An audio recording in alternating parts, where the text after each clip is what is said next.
Hoy vamos a hablar de la diabetes mellitus tipo 1. Y no es solo una cuestión de azúcar en sangre, es en realidad una historia fascinante y a la vez dramática. La historia de cómo el sistema de defensa de nuestro propio cuerpo se confunde y lanza un ataque contra sí mismo. Vamos a desgranar qué pasa exactamente paso a paso. Y para que se entienda todo perfectamente, este es el plan. Primero, vamos a ver cómo funciona el cuerpo en un estado de equilibrio, ¿vale? Luego nos metemos de lleno en el meollo, el ataque autoinmune que lo desbarata todo.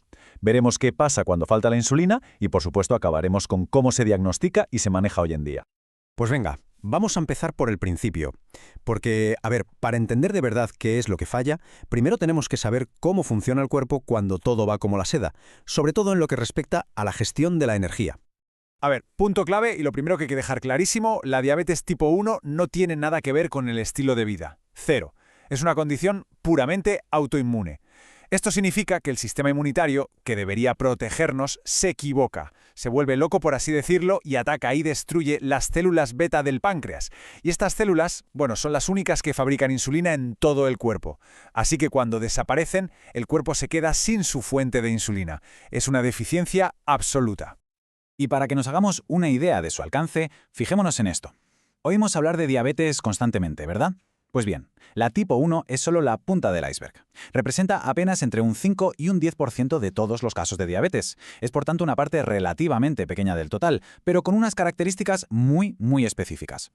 Claro, esto nos lleva a la pregunta del millón, ¿no? Si nuestro sistema inmunitario es un ejército de defensa increíblemente sofisticado, ¿qué demonios sale mal? ¿Por qué de repente se convierte en el enemigo y empieza a atacar a sus propias tropas?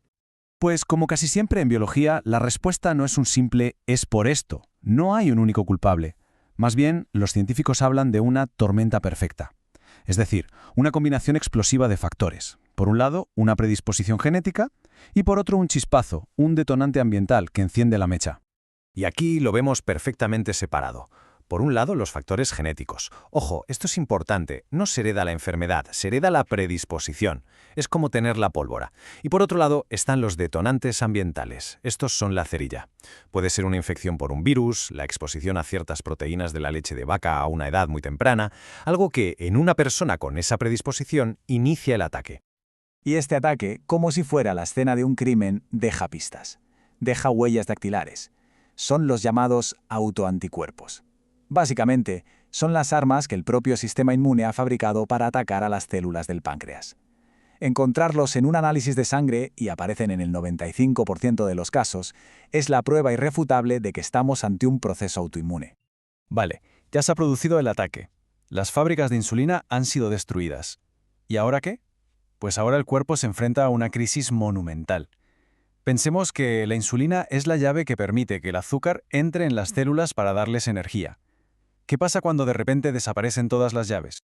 Pues que sin insulina, el cuerpo entra en modo pánico, y esto provoca una cascada de síntomas que, y esto es muy característico, suelen aparecer de golpe. No es algo progresivo que tarda años, no. Es un debut muy brusco, muy repentino.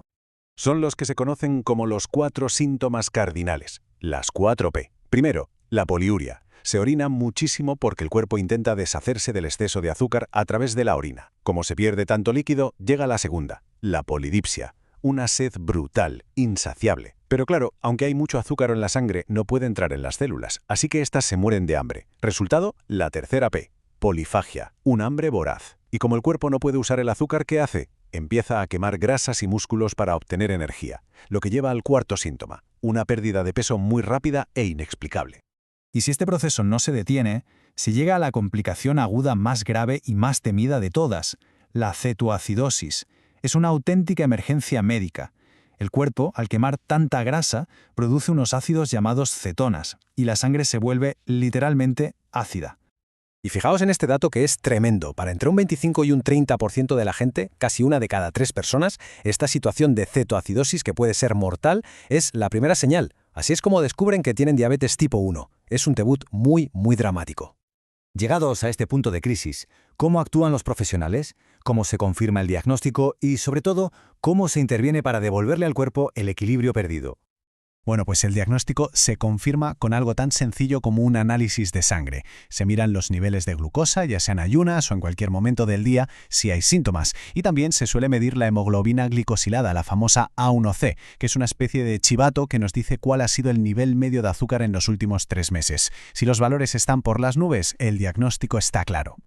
Y aquí llegamos al quid de la cuestión del tratamiento. Es pura lógica. Si el cuerpo ha dejado de fabricar insulina, la única solución posible es dársela desde fuera. No hay otra. El tratamiento es, y será siempre, el reemplazo absoluto de la insulina. La vida de la persona depende, por definición, de ello. La estrategia moderna intenta imitar lo que haría un páncreas sano.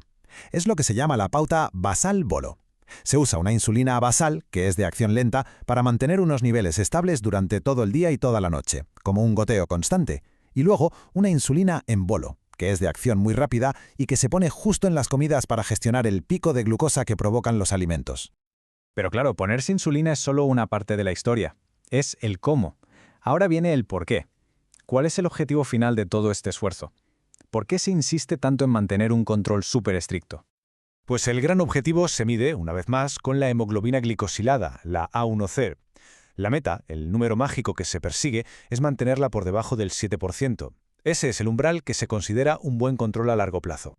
¿Y por qué es tan importante ese número? ¿Por qué esa obsesión con el control? Pues porque no se trata solo de encontrarse bien en el día a día. La clave es la prevención. Un control estricto, mantener esa A1C a raya, ha demostrado que reduce de forma espectacular el riesgo de desarrollar las temidas complicaciones microvasculares a largo plazo. Hablamos de la retinopatía, que puede llevar a la ceguera, la nefropatía, que daña los riñones hasta necesitar diálisis, y la neuropatía, que afecta a los nervios y puede ser muy dolorosa e incapacitante.